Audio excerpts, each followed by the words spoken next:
Welcome back to College Football Game Night Live.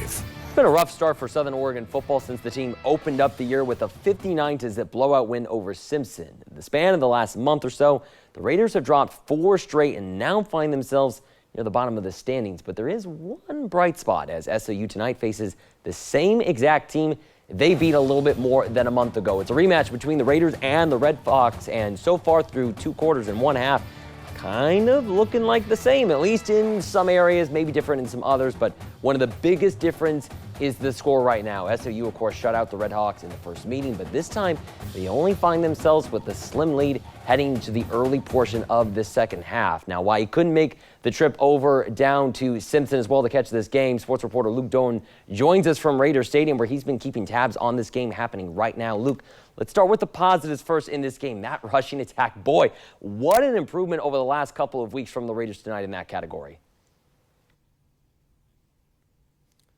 Yeah, Brett, exactly. This running game has looked way different, even though it's been about that same amount of attempts per game so far in this first half. But they've been able to establish themselves and get a lot of runs going. Cohen Coloma, he came in this year as the 3rd-string guy. Today, he's leading all rushers. He had 97 yards before the half, averaging over 10 yards per rush. And he has just been looking great running the ball. He's been dragging defenders with him. It's always taken multiple guys to stop him. But that's also a credit to this offensive line, which has had their struggles so far this year with injuries. And it's a fresh group, but they are looking good tonight, making those holes for Coloma and the rest of the backs like fresh ice on to find some space. Don Montiel also with a rushing touchdown in the first half. Yeah, really important. I'm really glad you gave credit to the offensive line, because the Raiders as the team entering halftime were averaging 10 yards a carry, which you don't see that often. Really impressive to see, and that's certainly going to help. But the defense, Luke, we kind of talked about this over the last couple of weeks, the ongoing issues. The big plays have killed the Raiders in recent weeks, and it's kind of hurting them in this game as well, allowing Simpson to kind of stay in this game.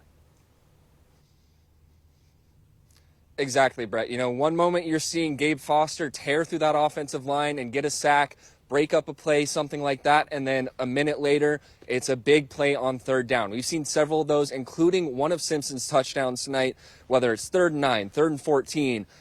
Big plays are keeping the Red Hawks in this game.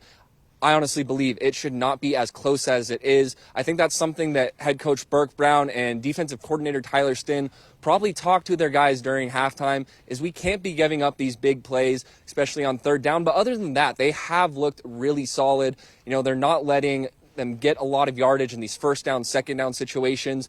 But again, that's setting up those 3rd downs where Simpson is taking advantage of the Raiders defense.